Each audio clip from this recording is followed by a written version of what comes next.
Hello guys, welcome to Puna's Aviation. Today's your second flight news. Today's date is 29/02/2020. So let's start it.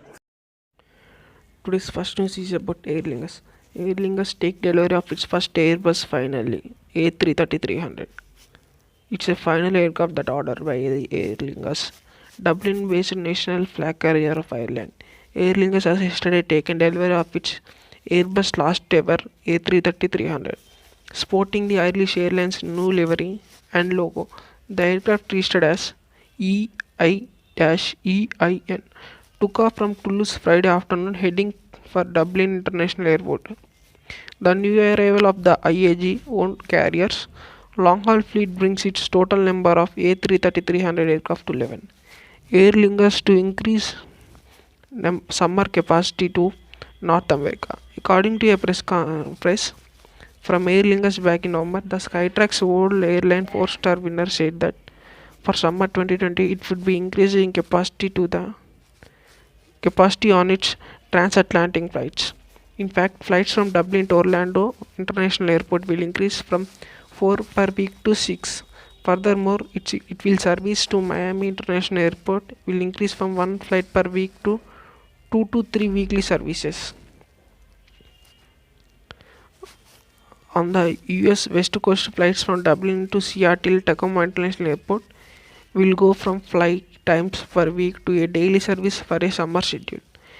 As well as the above mentioned routes, the arrival of the new Airbus A330-300 will allow Aer Lingus to increase capacity on its flights to Los Angeles International Airport, Washington Dulles International Airport, and Minneapolis St. Paul International Airport. Today's second news is about ALITALIA Airlines. ALITALIA loan under investigation from the European Union. News surfaced on Friday that the European Union is investigating a 400 million European dollar loan on the Italian government to its national airline ALITALIA. This is due to the allegations that the loan breaches the rules surrounding state aid. The European Commission will assess whether or not the loan is considered state aid, and if it is compliance with EU rules. The European Commission's investigation. According to SCIFT, the European Union Commission (EC) said that in a statement, the investigation will seek to find out the loan granted to Alitalia constitutes state aid and whether it complies with the rules on state aid to companies in difficulty. The Financial Times reported additional statements from the EC. Similarly, investigation already takes place. The Financial Times also repeats that the EU is already investigating the legality of 2017 900 million European currency loan from Italian government. The investigation is begun in April 2018.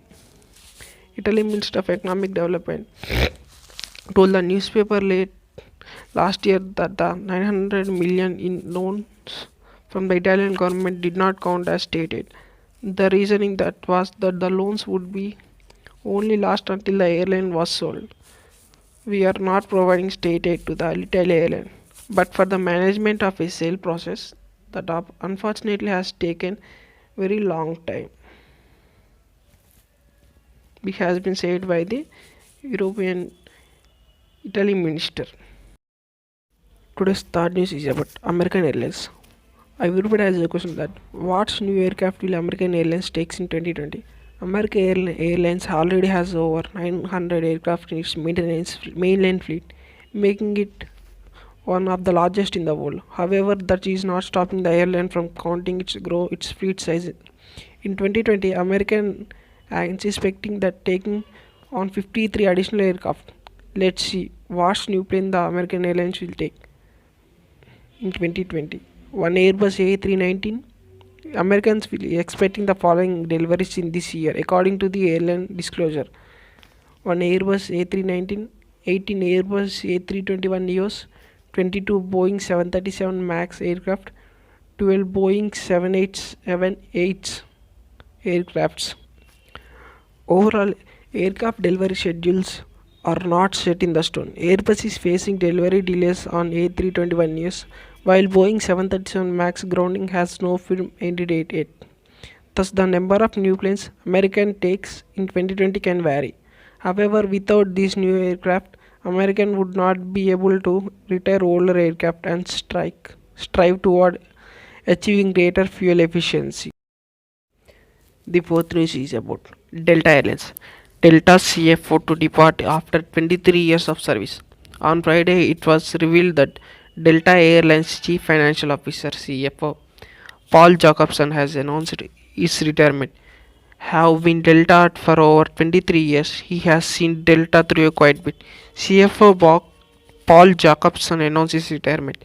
In February 28 press release, Delta announced that the CFO Paul Jacobson, however, will remain at his position until a successor is named. He has been at Delta for over 23 years. However, he did not become CFO of Delta until 2012. Back in 1997, Paul Jacobson joined Delta Treasury team as a financial analyst and worked his way up in a variety of positions, including Director of Corporate Finance, Senior Vice President, and Treasurer, and a few others. In total, during his time at Delta, Jacobson played several key roles. In fact, he had an integral part in managing Delta's bankruptcy process in the mid 2000s. And since then, he has also helped Delta climb over a bankruptcy and become one of the highest performing airlines, not just in the United States, but also around the globe. Recently, he was instrumental with several key moves, including Delta's purchase of Trainer Oil Refinery balance sheet initiatives that amounted to 10 billion in debt reduction of Delta's New York JFK Airport Terminal 4 expansion, and many more.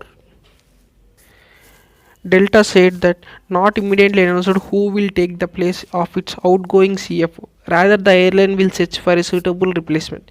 Mr. Jacobson will stay with Delta until the airline secures a replacement. However, finding a replacement, especially one Jacobson caliber, will not be easy. The fifth news is about Aeroflats. Yesterday we have discussed that Aeroflat has received its first Airbus A350. The today's news is Aeroflat's first Airbus 350 cabin crew spacious with a touch of class. Today's Aeroflat proudly received its first ever A350 XWB from Airbus in Belang, Greater Toulouse. The jet was unveiled with an all-white livery, standing out from other silver planes in its fleet. However, it's not just its exterior that was show off. There was plenty to admire in the cabin, a flag carrier of Russia's new edition. First impressions: Simply Flying had a honor of attending the delivery ceremony of the highly anticipated long-haul plane. In what was an excited event, we managed to get closer to the features that the A350-900 has to offer. The warm lighting and mature tones of the decor instantly give me a warm feeling. When stepping into the business class after entering the aircraft, suite life.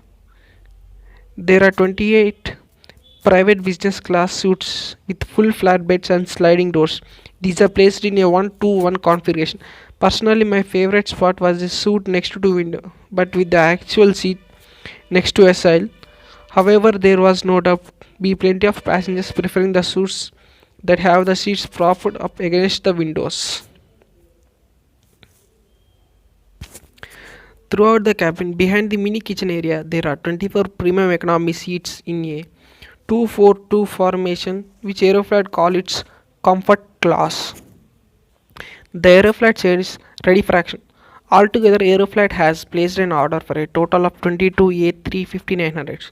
It also holds 107 A320 family and 19 A330 family aircraft. The airline is in the company of 50 other firms who have placed orders for the wide-body aircrafts. Today's sixth news is about Lufthansa.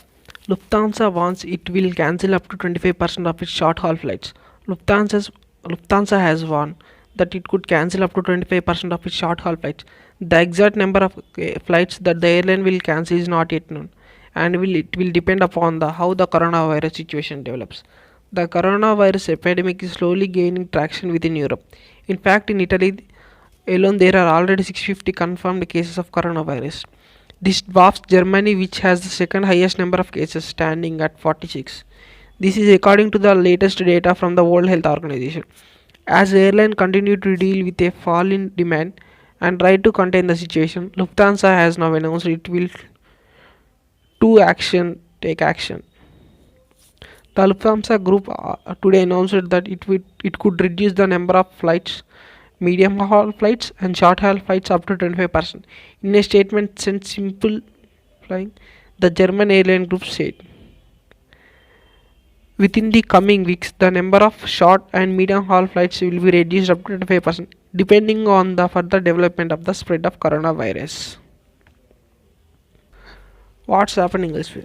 The Lufthansa Group is not only the aviation related business to be suffering as a result of virus spreading.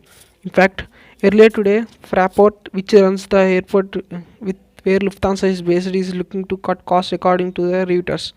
Other airlines have also had to cut flights as well. Yesterday, the low-cost flying carrier wizz was cutting its capacity to Italy by 60%. Additionally, earlier today we reported that another European low-cost carrier EasyJet was looking to reduce frequency on some of the routes due to the situation. Thanks for watching. If you like the video, please hit the like. If you are new to my channel, please subscribe and please share this video to your friends.